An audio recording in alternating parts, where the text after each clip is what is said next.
भाजपचे नेते प्रवीण दरेकर यांनी शिवसेना, ठाकरे गट आणि शरद पवारांना लक्ष्य केलंय।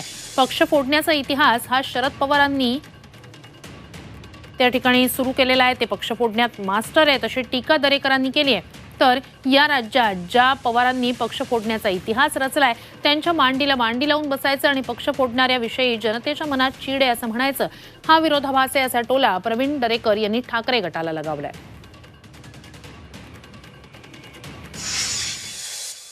या राज्यामध्ये पक्ष फोडण्याचा इतिहास कुणी रचला माहित आहे तुम्हाला?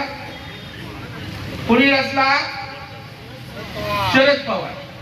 आणि शरद पवारांच्या मांडीला मांडी लावून बसायचं आणि आपण सांगायचं पक्ष फोडणाऱ्यांच्या विषयी लोकांच्या मनात चीड आहे। म्हणजे वा, जे पक्ष फोडणारा मास्टर या राज्याचा जो नेता आहे, ज्यांनी राजकारणात पहिल्या दिवसापासून फोडाफोडीचं केलं ते आजपर्यंत त्या ठिकाणी करतायत,